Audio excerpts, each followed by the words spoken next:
Hello, hello, hello, hello. Magandang buhay, mabiyayang buhay, mapagpalang buhay, mapayapang buhay sa ating lahat. Mga kapatid, mga kaibigan, mga kababayan at mga ka-ride-on sa ating Panginoon Kristo mula sa iba't ibang sulok ng Luzon, ng Visayas at ang Mindanao, ng ating pinakamamahal na bansang Pilipinas, tinaguri ang perlas ng silangan. Gayon din sa iba't ibang panig ng buong mundong ito na nilikhay pinagkatiwala ng Diyos.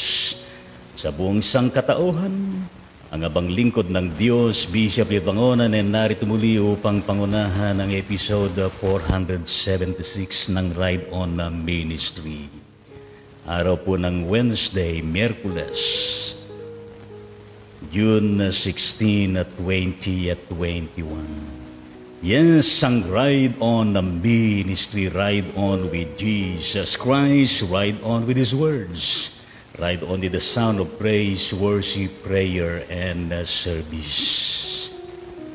Aming Ama at aming Diyos, kami po ay nagpapailalim sa iyong banal na kalooban at kapangyarihan upang kami ay magabayan ditong napakahalagang gawaing ipinagkatiwala mo sa amin.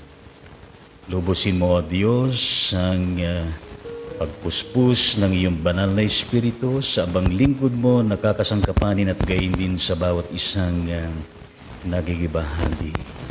Mahayag ka sa aming kalagitnaan, maparangalan ka. Masunod ang iyong kalooban at hindi po sa amin, dulutan mo kami ng pangunawa. At gayon din, Panginoong Diyos, ng maayos na internet at signal. Lahat ng ito alay namin sa inyo sa tanging pangalan ni Jesucristo na aming Panginoon at tagapagligtas. Yan po ang aming panalangin. Lahat ay magsabi ng Amen sa ating Panginoon. Yes, Amen sa Panginoon. Tayo po ay umawit sa pagkakataon na ito.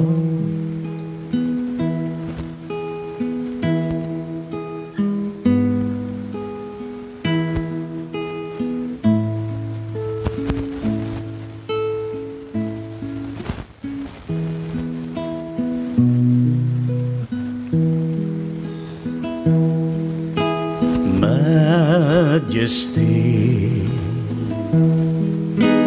worship His majesty. Unto Jesus be of glory, power, and praise. Majesty, kingdom, authority, flow from His throne unto His own, His anthem reign. So exalt, lift up on high the name of Jesus. Magnify, come glorify Christ Jesus the King.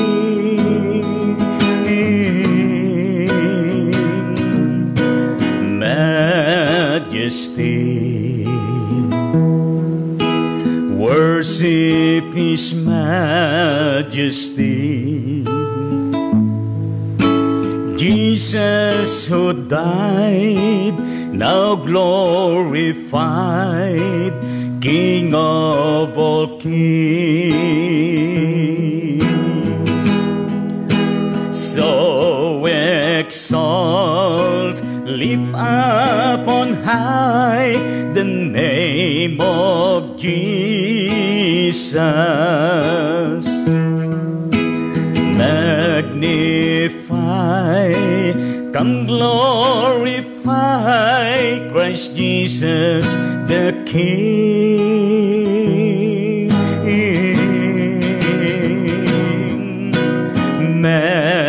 Majesty,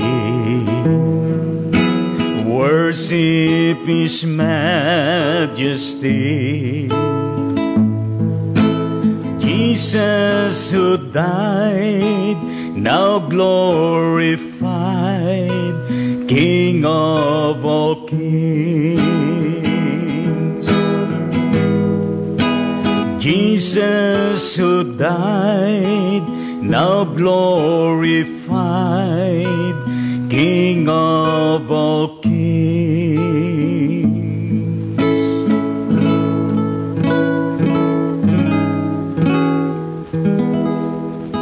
Yes, amen sa ating Panginoon.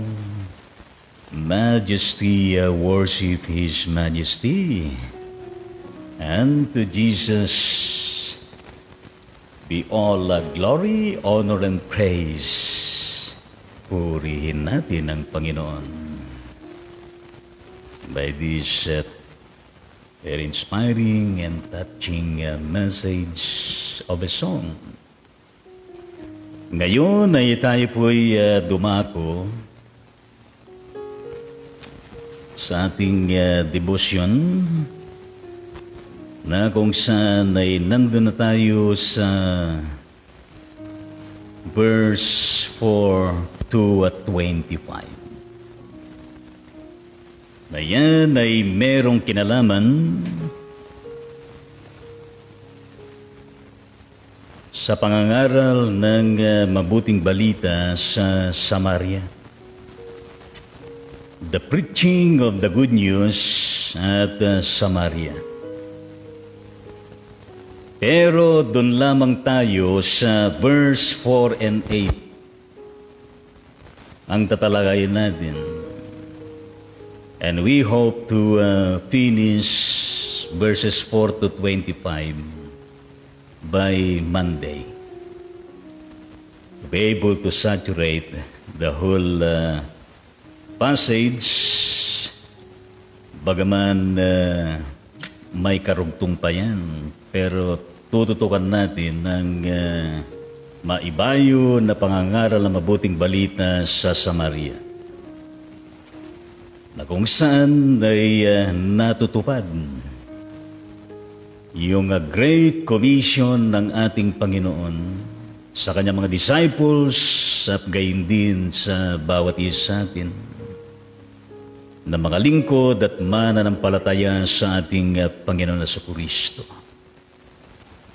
And of course, we acknowledge itong mga ginagamit natin ng mga materials, the King James Version, the Full Life Study Bible, and Magandang Balita, Biblia, and some available readings.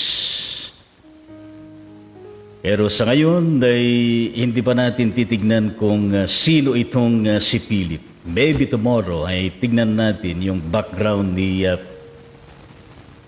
Felipe o Philip. Bagaman siya ay isa sa 12 disciples ni Jesus na tinawag, pinili, hinirang, itinalaga at isinugo katulad ng kanyang mga kasamang disciples. At ito ang sinasabi ng verses 4 to 8. They that were scattered abroad went everywhere preaching the word. Then Philip went down to the city of Samaria and preached Christ unto them. And the people with one accord gave heed unto those things which Philip spake, hearing and seeing the miracles which he did. For unclean spirits, crying with loud voice, came out of many that were possessed with them, and many taken with palsies, and that were lame, were healed. And there was a great joy in the city. Ang sinasabi naman sa magandang balita Biblia, nangalat ang mga mananampalataya at saan man sila makarating ay ipinangangaral nila ang salita. Nagpunta si Felipe sa isang lungsod ng Samaria. At ipinangaral doon ang Mesias. Nang mabalitaan ng mga tao at makita ang mga kababalaghang ginagawa niya, pinakinggan nilang mabuti ang sinasabi niya. Sapagkat ang masamang espiritu ay umaalis sa mga taong inaalihan dito at sumisigaw habang lumalabas. Maraming lumpo at mga pilay ang napagaling. Kaya't nagkaroon ng malaking kagalakan sa lungsod na iyon. Pinagpala tayo ng Panginoon sa mga talatang ito na ating pong binasa at napakinggan.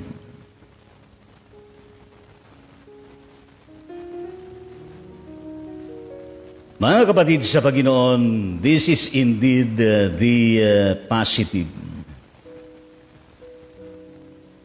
result of the persecution that was indeed happened to the early church.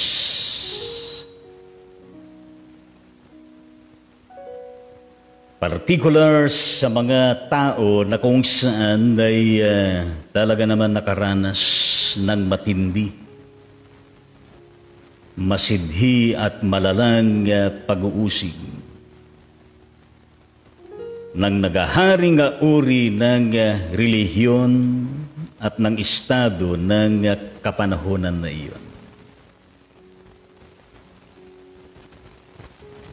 Yes, katulad ng ginawa kay Felipe, at gayon din ang ginawa ni Saul na malupit,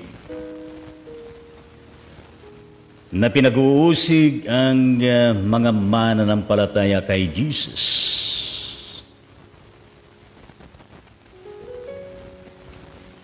Kahapon ay nabanggit nga natin that what? A great, intense and severe persecution that led to them to great lamentation. But the result, a great start of the missionary work of the Church of Jesus Christ. At dito ay lalong nagiging malinaw sa atin that the church that Jesus Christ ay kanyang itinayo sa ibabaw ng bato. The ecclesia in Greek word, the community of Christian believers, the fellowship of Christian believers, the Christian believers being gathered together. And at the same time, the visible church as an scattered church. Yes, indeed, verse 4, they that were scattered abroad went everywhere preaching the word. Kaya meron din na ikinabuti at ikinaganda at naitulong nitong mahigpit na pag-uusig na kanilang naranasan. Para lalo silang maging marubdo sa pananampalataya, lalong maging maningas and desirous to scatter. Saan man sila makaparoon, intendedly for the intention of preaching the word. Biro niyo yan. At tayo dito sa Asia, lalo na sa Pilipinas, isa tayo sa naging bunga ng pagkilos ng banal na Espiritu sa ngalan ni Jesucristo sa panahon ng Pentecostes down to the persecution age onward.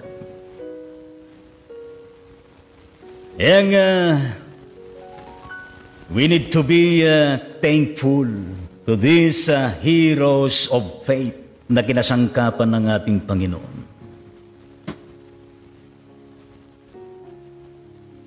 At yan ang nature ng iglesia. Hindi lamang nananatili sa kanyang comfort zone bilang iglesia, and more of being sent out, being scattered abroad. At yan ang ginawa ng mananampalataya na nakaranas ng pag-uusig ng panahon na yun. Sila ay nangalat. Saan man na sila makarating.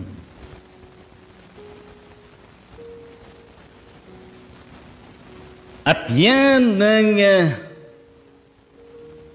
essentiality and even the substance and essence of the realization of the Great Commission of Jesus Christ being sent forth, being scattered, going everywhere. From where we are to there and elsewhere.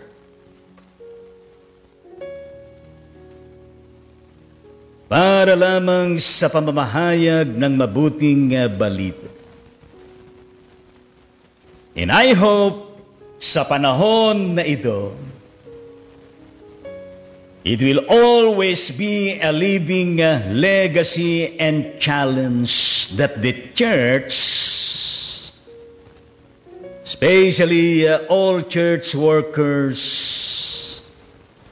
and the whole community of Christian believers to embrace and even to claim and declare.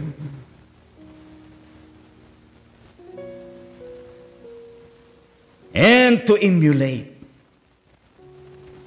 and put into Christian lifestyle, and at the same time putting into practice as an expression of our camaraderie in solidarity with the heroes of faith,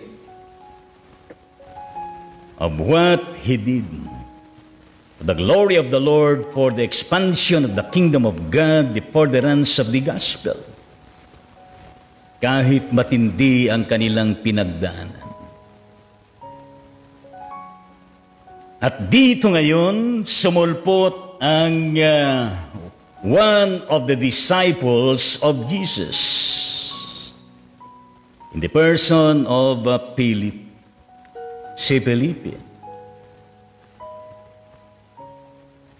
na kung saan sa pagkakataon na yan ay nagpunta sa isang lungsod ng Samaria, which is a province. At gayon din, upang ipangaral doon ang Mesias,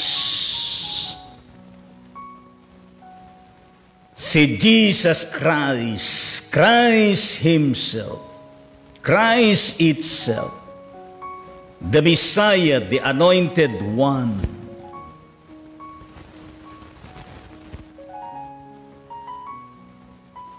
Siya na nakaranas din ng pinakamatindi na persecution.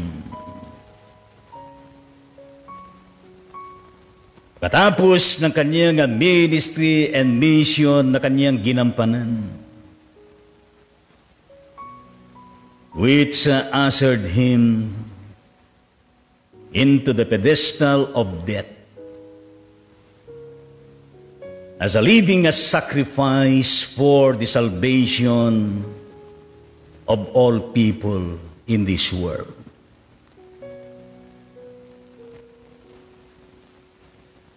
At yan ang siyang pinaka-basic and fundamental tenets and foundations of the establishment of the church, and the church as being a gathered church and at the same time an scattered church doing its intentional ministry and mission wherever it be.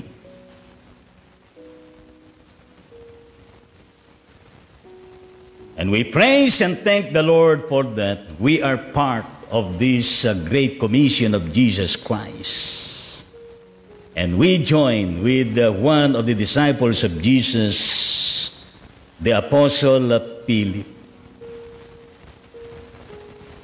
on his intense and acclaiming preaching of the gospel with boldness and courageousness. Same like the other disciples, same like Stephen. Dahil maaaring naman na siya ay susunod na kikitilin ng buhay. Siguro sa kanya, ano ngayon?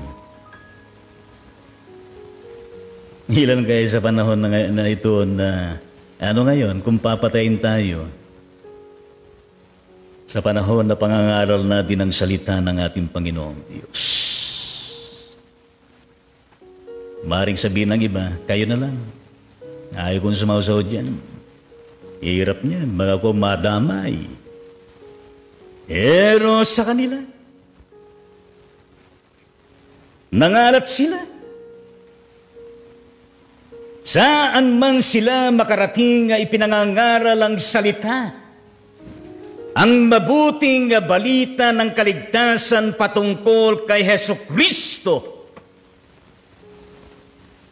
na kanilang naranasan, na bumago ng kanilang buhay, nagbigay sa kanila ng open opportunity and hope. At meron silang inaasahan. Kung ginagawa man nila yan, because of their faith in Jesus Christ, and because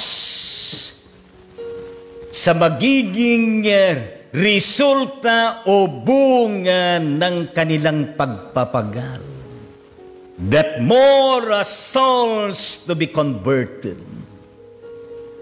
to bring unto the awesome presence of the Lord that Jesus Christ for repentance and acceptance of forgiveness and acceptance of faith in the Lord that Jesus Christ as their Lord and Savior, and even of experiencing signs and wonders and even miracles. Purihin natin ang Panginoon, mga karaidon sa Panginoon. Kaya nga itong verses 5 to 25, as a part of the ministry of Philip, went down to the city of Samaria.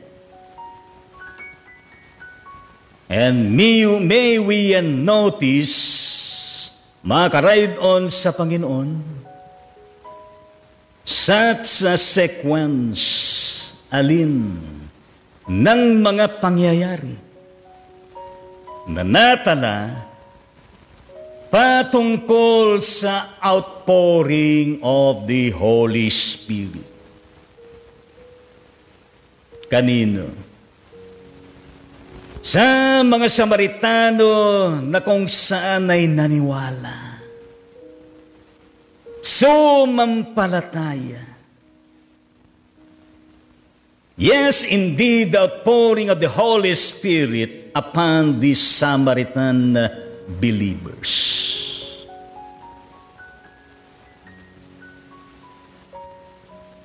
Kaya nga ho dito, si Felipe na isinugo ng ating Panginoon, kahit paulit-ulit natin sabihin na kung saan na ipinangaral niya ang mabuting balita ng kaligtasan patungkol sa Kristo ang Mesiyas. Pero hindi lamang yun. Na kung saan kung paano kay Stephen and the other disciples na hindi nawawala, nakaakibat ng kanilang pangangaral about the gospel of the kingdom of God.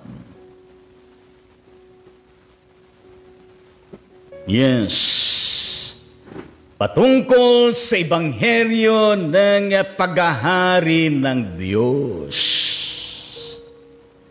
na kapag ang tao kinilala, tinanggap si Jesus na merong pagsisisi,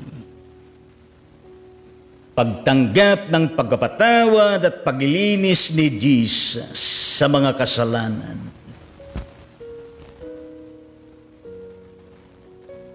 yan ay result ng preaching of the gospel of the kingdom of God.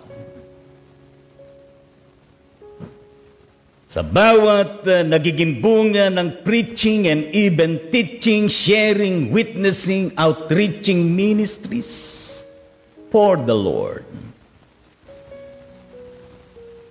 All of these are part of the preaching of the gospel of the kingdom of God. The kingdom of God is not per se a place, but even of God's people belonging to Him. The community of the Christian believers, every added converted soul and life, added to the fold of Christianity.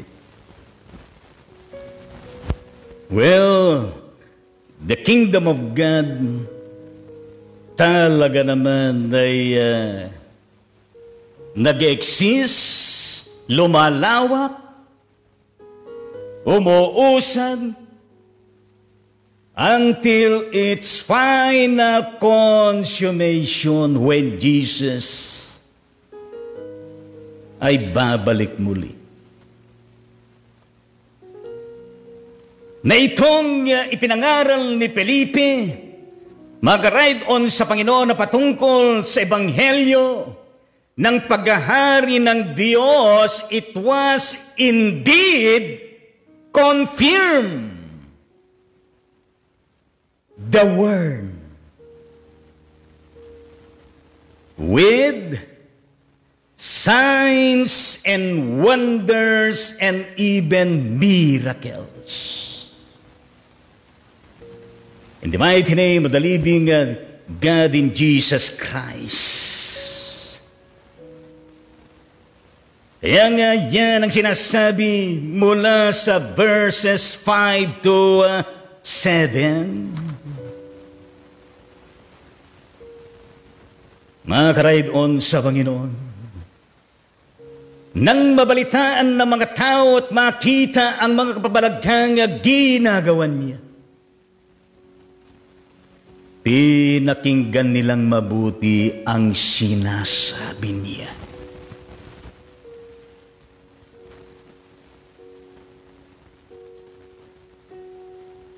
Well, tatlong sequences yan, mga ka-ride on sa Panginoon. Mga tao na balitaan nila. Pangalawa, nakita nila ang mga kababalaghang ginawa ni Felipe, at gayon din, pinakinggan nilang mabuti ang sinasabi niya. Diba? Kung walang humahayo, kung walang nangangaral, kung walang nagtuturo, nagte-testify, nag-share, nagwi-witness, yan ang mababalitaan. Ano ang makikita? At ano ang mapapakinggan na mabuti? All of this, my dear friends in the Lord, the preaching of the gospel of the kingdom of God, na kung saan maka-ride on sa Panginoon, confirm the word with signs and wonders and miracles.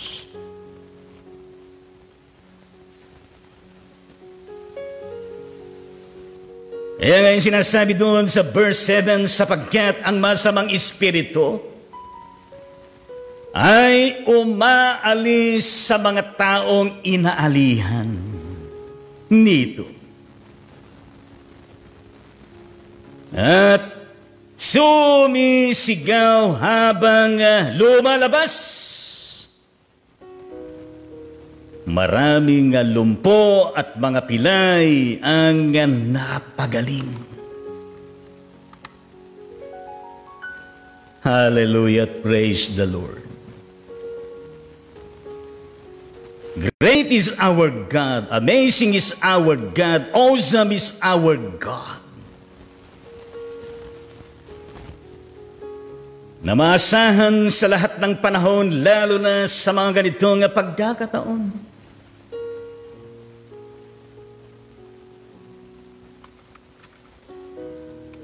Yan nga ho, mga ka-ride on sa ating Panginoon Kristo.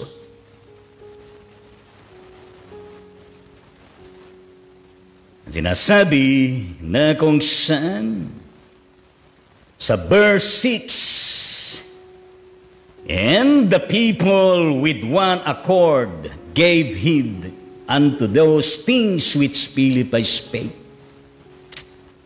hearing and seeing the miracles which he did. Kita natin yung talaga naman miraculous and intense impact ng kapangyarihan ng Diyos, sa Diyos Ama, kay Kristo Jesus, at gayon din ang banal na Espiritu na nagkakaisang gumagalaw naghahari at gumagawa ng mga kababalaghan at mga himala. Sino ang makatutumbas niyan? Sino ang makahihigit niyan? Only God alone. God alone, manifested in three persons, God the Father, God the Son, and the Holy Spirit. And with the continuing solidarity of His disciples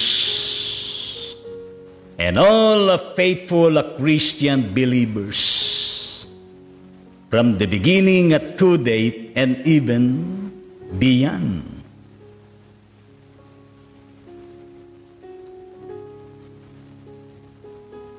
Kaya nga dyan, mga ka-ride-on sa Panginoon, ang ipinangako ng ating Panginoong Hesukristo, bahagi ng kanyang Great Commission, na kung saan ay gamitin even to use signs and miracles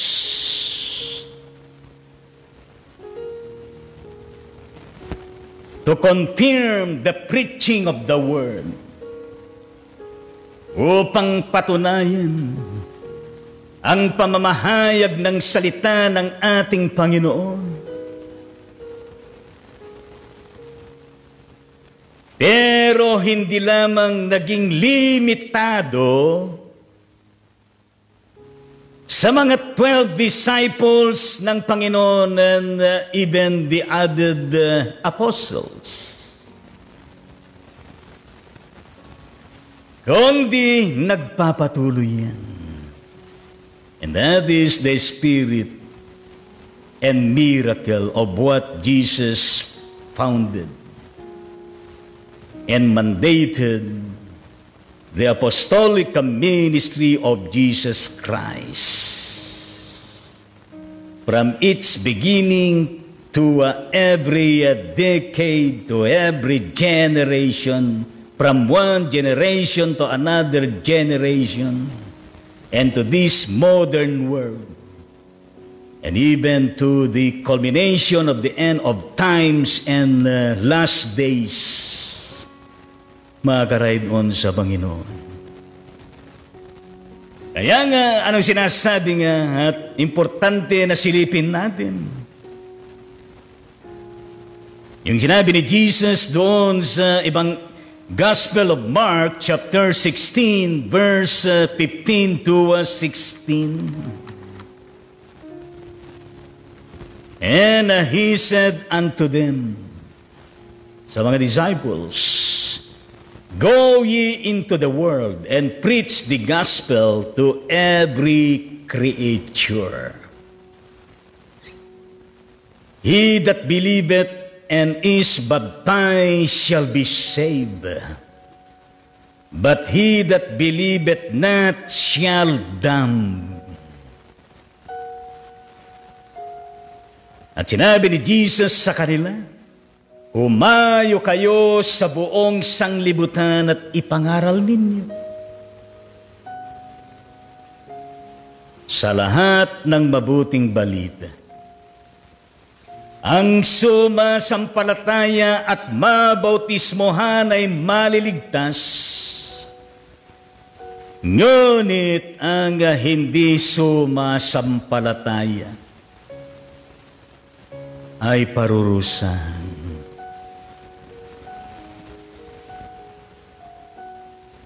You see, the mandate of the Lord that Jesus Christ, at gayon din ang magiging konsekwensya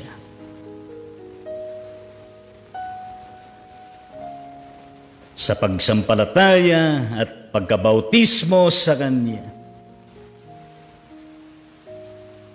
na mayroong kaligtasan, at sa mga tatanggi, hindi manampalataya, sumampalataya kay Jesus Christ, mapaparusahan. Kita niyo yung intention nito. The purpose of the Great Commission for the disciples to go forth. At gayon din tayo na nakasaksi, nakarinig, nakabalita, nakaranas ng pagkilos ng Diyos, nakarinig ng pangangaral ng mga nangaral na nagkaroon ng impact sa buhay natin na bago tayo nararasan natin, na tayo rin ay tinawag, pinili, hinirang at isinusugo ng Panginoon. You see and we see the scope of salvation of Jesus Christ and even His love. Mahal ng Diyos sa pamagitan ng Jesucristo ang buong sanglibutan. Kaya nga John 3:16, for God so loved the world that He gave His only begotten Son, that whosoever believeth in Him shall not perish but have everlasting life. With due respect, the available scope, the available opportunity for people, yes, to hear, to see, and to understand the preaching of the gospel of the kingdom of God patungkol sa good news of salvation. Di ba yan na napakalawig, nasakop ng pag-ibig ng Panginoon? Upang kung dumating man ang ating Panginoon sa Kristo, wala nang masasabi, maidadahilan ng tao na sasabihin niya, wala man lang lumapit sa akin upang mag-share ng gospel. Wala man lang nagchismis sa akin patungkol kay Jesus. Wala man lang nag-imbita sa akin na pumunta sa church at sumama sa pananambahan. Wala man lamang paulit-ulit na pinuntahan ako upang sa kunan ay paalalahanan at buhusan ako ng salita ng Panginoon at Kanyang banal na Espiritu. Pero sa totoo lang, marami nang kumumbinsi sa Kanya. Marami nang lumapit sa Kanya. Marami nang nagtiyaga sa Kanya. Pero sarado pa rin ang Kanyang ulo, ang Kanyang puso. Matigas pa rin.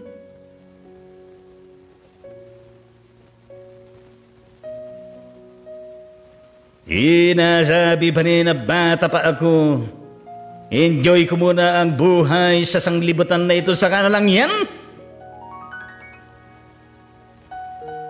Darating ngayon ang panahon, pagbabalik ng Panginoon ay sasabihin niya ngayon sa harapan ni Lord, sorry Lord. Pagkatapos sasabihin pa, hindi ko sinasadya. Nakalimot ako, Lord. Please, Lord. Bigyan mo pa ako ng pagkakataon. Ngay lumuluhod pa siya sa paanan ng Panginoon. Yakap-yakap niya ang paa ng Panginoon. Nagmamakaaw. Maaring sasabihin naman ni Lord, binigyan ka ng maraming pagkakataon. Pero nagmatigas ka. Hindi ka nakinig. Kaya hindi mo nakita. At hindi mo naunawaan at hindi ka nakapagdesisyon upang manampalataya sa akin, mabautismo. Then maring sasabihin ni Lord ay, sorry na lang.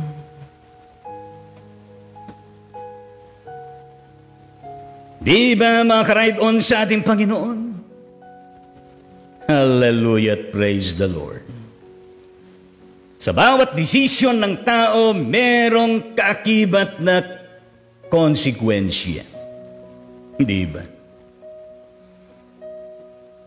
Kaya nga, basahin ninyo ang Marcos chapter 16, verses 14 to 18, Matthew 28, 16 to 20, and even the Gospel of Luke chapter 24, verses 38 to 49. And even the Gospel of John chapter 20, verses 19 to 23. And even Acts chapter 1, verses 6 to 8.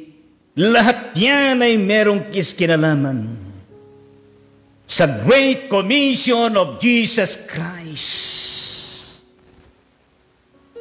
Ipinangako ng ating Panginoon na ang mga magsisampalataya, ang mga makukumberte sa pananampalataya, mabautismohan sa Espiritu Santo. Them that believe.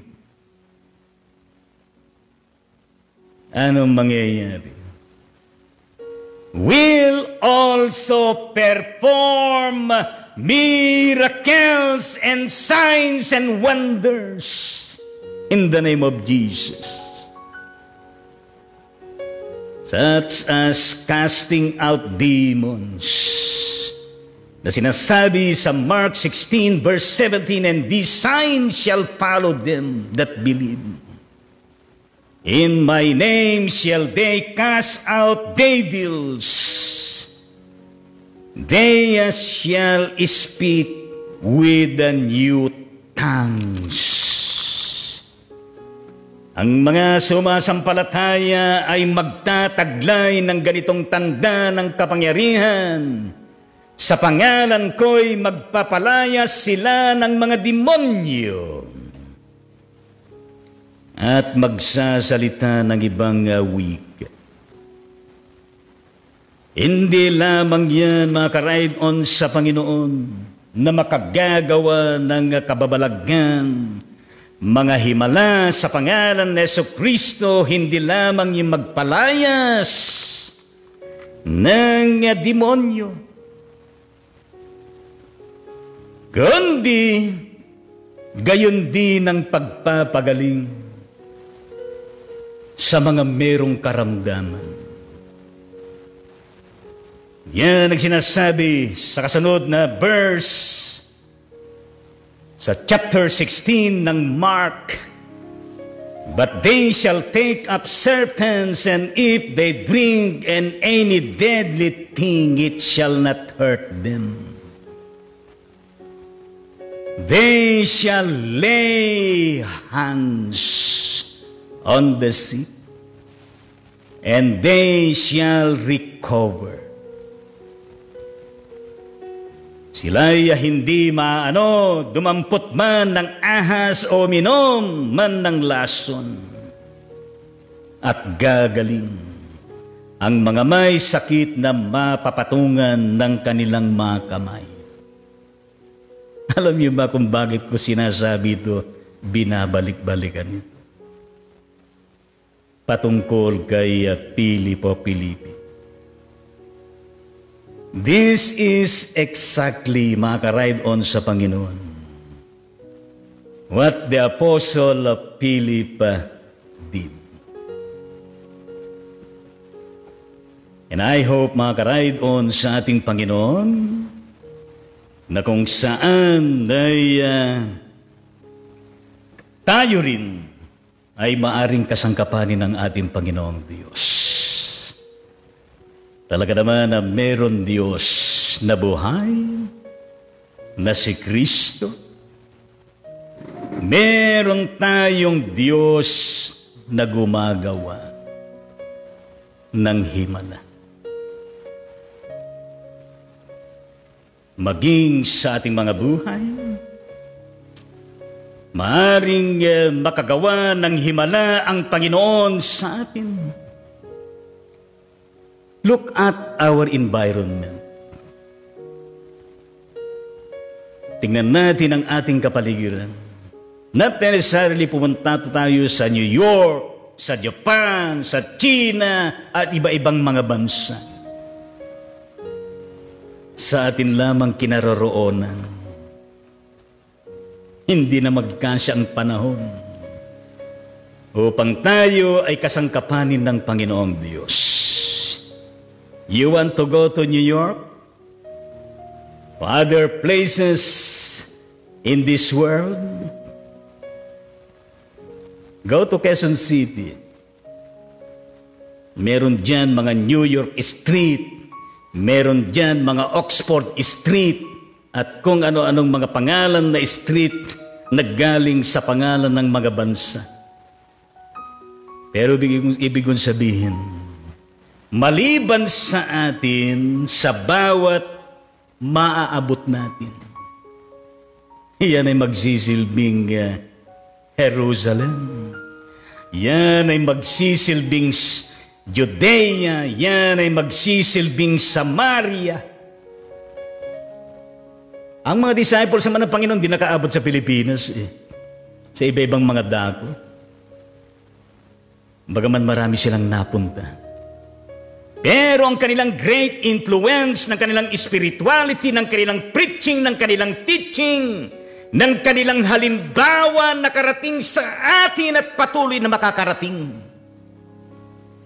Ang bawat challenge na ibinibigay.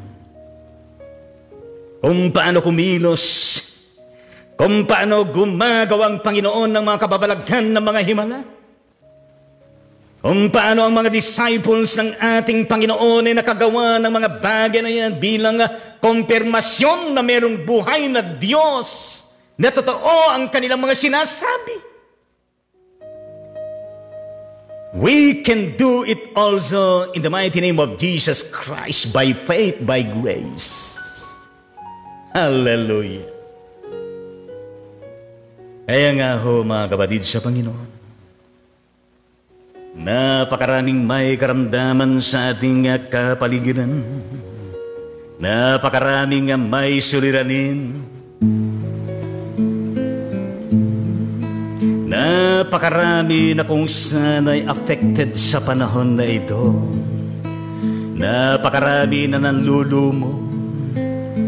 Napakarami na kung saan nababagabag na gaulumianan. Napakarami nawawala ng pag-asa sa panahong ito. Ano ba ang ating may aambag, may tutulong na pampalakas, pampasigla, pampagaling, at gayon din makapagbigay ng pag-asa, ng inspirasyon, ng kalakasan, higit sa lahat ang kaligtasan, panghabang buhay, upang maranasan ang himala ng Diyos, ang pagliligtas ng Panginoon, at gayon din makaranas ng buhay na walang hanggan. Na sa darating na panahon, merong luklukang banal sa kalangitan ng Panginoon na kung saan ay mapatunguhan. Mga kapatid sa Diyos, maalaala ko yung awit na kung saan ay sinulat niya yung asawa ng matagal na naglingkod, nagserbisyo sa ministry ng Hardin ng Panalangin. Si Iwaong Ginang Celia Marcelo, ng kanyang nilikha na awit ay Diyos ng Himala, na kung saan inawit naman ng Papuri Singers.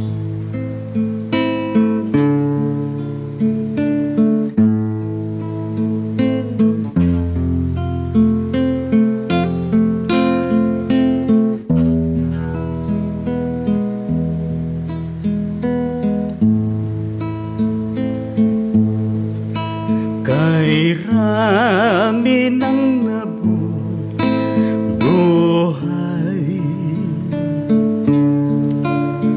Di alam kung saan patutungo,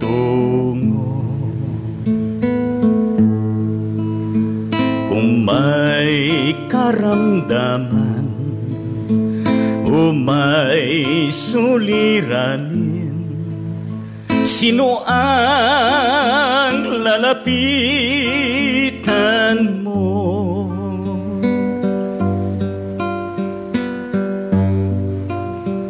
Ang aking Diyos ay Diyos ng himala. Ito'y napatunayan ko. Ang buhay ko'y binagunyang lubos nang manalig ako kay Kristo. Sa Diyos tiwala ko'y walang hanggan. Kahit na mag-alinlangan ang mundo, nalalaman kong ito'y tunay. Pagkat si Kristo ay nasa puso ko, minsan ay naranasan ko. Masaklap na dagok sa buhay, kanino dudulong, tutulong ay wala. Si Jesus ang kapitan mo. Ang aking Diyos ay Diyos ng himala. Ito'y napatunayan ko. Ang buhay ko'y binagunyang lubos nang manalig ako kay Kristo. Sa Diyos tiwala ko'y walang hanggan. Kahit na mag-alinlangan ang mundo, nalalaman kong ito'y tunay. Pagkat si Kristo ay nasa puso ko.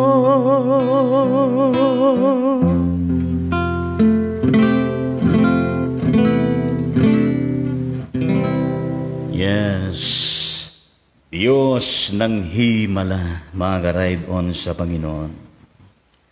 May we continue to experience the miracle of Jesus.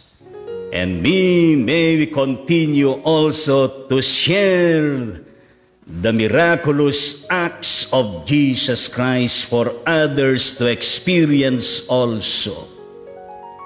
The miracle of Jesus that will indeed change their total life and be part of the living visible church of Jesus Christ and be part of the apostolic ministry of Jesus Christ and be part of the propagation of the gospel. Kahit panahon dito nga pandemya. Ngayon, mga karaydon sa Panginoon, ay atin pong tunghayan ang mga pangalan na kung saan ay nakarating po sa himpilan ng Raydon Ministry na birthday po nila sa araw na ito. Ang dating kabinete natin sa United Methodist Church, Manila Episcopal Area, ang kapatid na District Superintendent, Reverend Dr. Egmedio Domingo. Ang South Metro Manila District ng Philippine Annual Conference, Manila Episcopal Area. Birthday niya ngayon at gayon din ang kapatid na Susan Layog. Kanib po ng Bethel Methodist Church, Barangay Magsaysay, di Nalupihan, Bataan. Gayon din ang kapatid na Alma Castillo.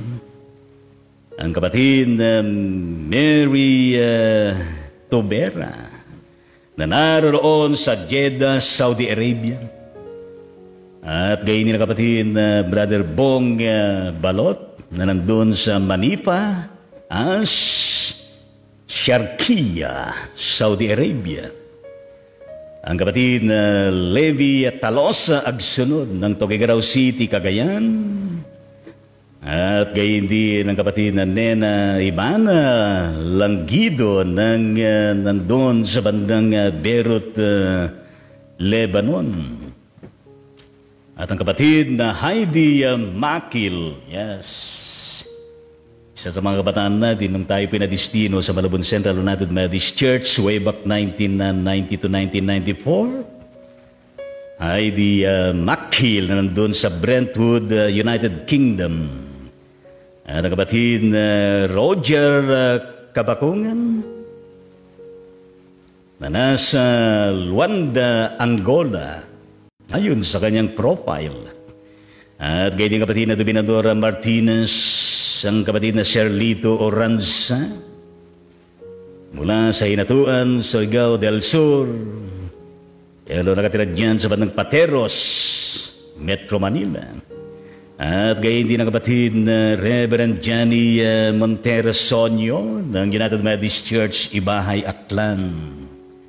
At gayon din po ang kapatid na Nanay Herminia Kaday, mother ng kapatid na Lee Kaday, ang lay leader ng West Central Luzon Methodist Regional Conference at isa rin sa mga leaders ng AIM Pilipinas Calasiao at Pangasinan. At gayon din ang kapatid na Julieta Antonio ng General Natividad de Nueva Ecija. At gayon din na wedding anniversary ng mag-asawang Reverend Ismael and Reverend Rodalie Lee ng Palawan. Yes, sila po yung birthday celebrants. Tayo po ay manalangin sa pagkakataon na ito. Aming Ama at aming Diyos na buhay at makapangyarihan sa lahat, sa pangalan ni Jesus. Kami po ay galak na may pagpapasalamat na nakikisa sa bawat kaarawan ng mga anak mo na nabanggit ang kanilang mga pangalan. Ilan sa kanila, O Diyos, ay mga lingkod mo sa iglesia. At karamihan sa kanila, Panginoon, ay mga laiko. Yes, Lord, sila po ay amin pong ipinapanalangin. At iling namin, Panginoon, na kung maaari ay personal po ninyo silang katagpuin.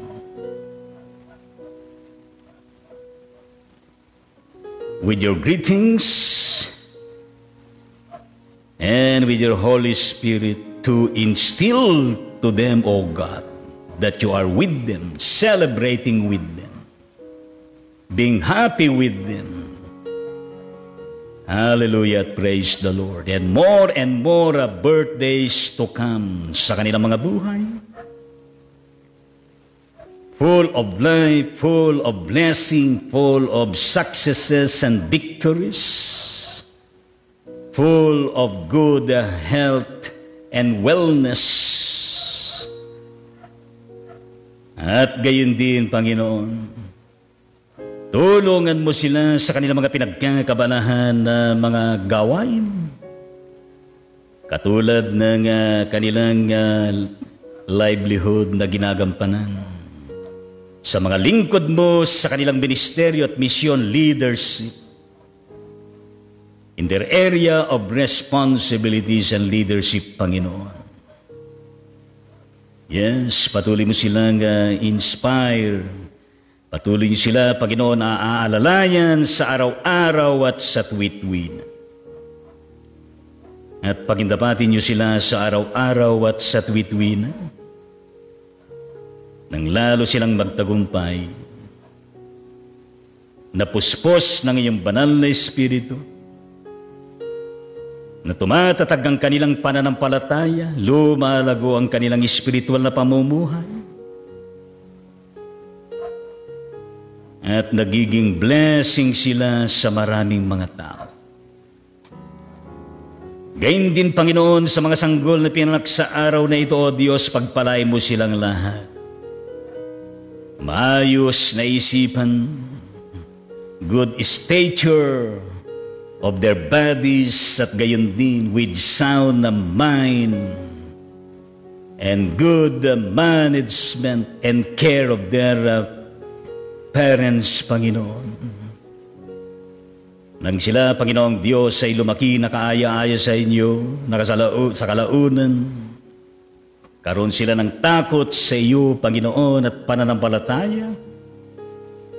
At gayon din, Panginoon, we pray for their forthcoming future, good future. At gayon din, patuloy po na ipagpalain yung kanilang mga magulang na umaarugas sa kanila at matugunan din ang kanilang mga pangailangan. At gayon din, Panginoon, sa lahat pa ng birthday celebrants, saan man dako, Panginoon, sa mundong ito, kung anong mga panalangin namin sa mga nabanggitang pangamalan, ganon din sa kanila, Panginoon. Gayon din, O aming Diyos, ang mag-asawang Reverend Ismael and Reverend Rodalia Lee, Panginoon, ng Palawan. Yes, Lord, salamat po sa karagdagang taon na kanilang pinagdiriwang ang kanilang anibersaryo ng pag-iisang dibdib. Sa hirap at ginhawa, sa pagsubok man o maging sa katiwasayan, sa anumang kalagayan at maging sa mga pagtatagumpay. Sa kanilang mga naranasan sa mga nakalipas na mga panahon, ay magsilbing organic fertilizer for them to become more stronger, firm, at kung saan ay patuloy pa na kung sila ay marubdob ang kanilang pagmamahalan sa isa't isa. At gayon din ng kanilang ministeryong ginagampanan bilang mag-asawang kapwa-pastor magtatagumpay. Kalooban mo sila, Panginoon, ng kasapatan ng iyong wisdom and knowledge and understanding, at gayon din mga kaparaanan ng epektibo at matagumpay na pamumuno. Yes, Lord. May you always be with them with your inspiration, upliftment, empowerment, and nurturement, O Lord. For them to nurture also effectively. For the continuing growth of every member and even the whole church, O God, and more wedding anniversaries darating sa kanilang buhay bilang mag-asawa. Sa pangalan ni Yesu Kristo, yan po ang aming panalangin. Lahat ay magsabi ng Amen at awitan po natin sila sa pagkakataon na ito.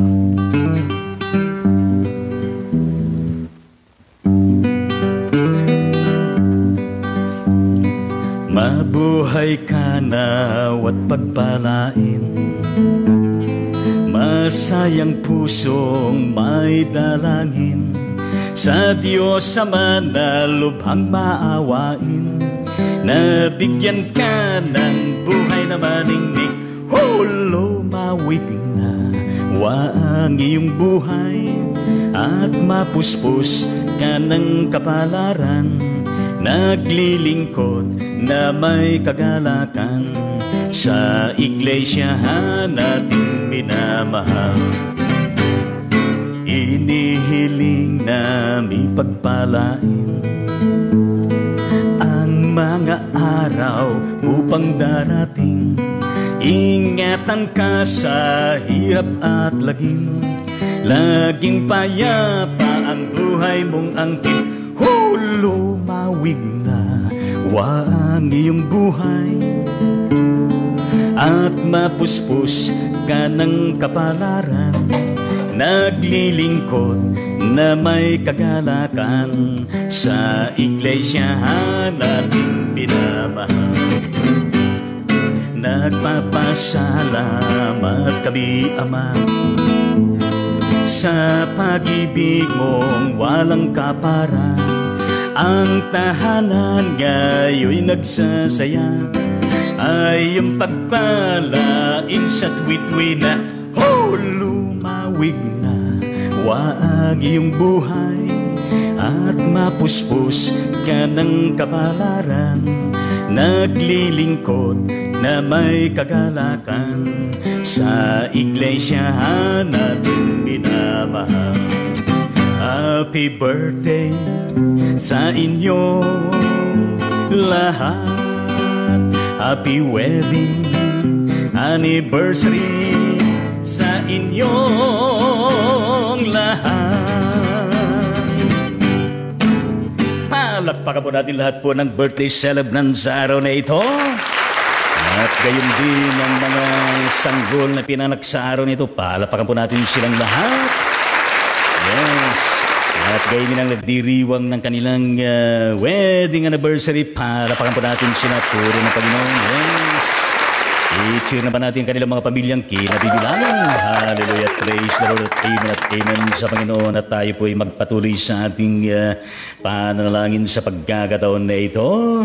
At gayon din ay shout out sa lahat po ng mga in-install at ikinonsecrate na panibagong elected officers ng National Amplify ng AIM Pilipinas. Isang organisasyon ng Iglesia Metodista sa Pilipinas, ang Amplify, ang Iglesia Metodista sa Pilipinas, League of Independent Filipino Youth. Yes, sa pangunguna ng kanilang bagong presidente, yes, kapatid na Pauline, yes, Eugenio ng General Natividad Nueva Ecija, ng destino ng kanyang magulang na lingkod ng Diyos ay mataas na Covenant Methodist Church, General Tinio Nueva Ecija. Yeah, we shout them all and we pray for all of them as they assume their duties and responsibilities in terms of leadership, in terms of what they can do through their God-given time, life, talents, resources, and so on and so forth. Kaya palapakan po natin ng newly elected, consecrated, installed officers na mga kabataan national ng Amplify. Palapakan po natin silang lahat. Hallelujah, praise the Lord. Amen sa Panginoon at ating pong ipanalangin sila sa pagkakataon na ito, aming Ama at aming Diyos. Tunay po na Ikaw ang siyang tumatawag, pumipili. Nagtatalaga at nagpapahayo. Maging sa mga laikong kabataan, Panginoon, sa pamumuno.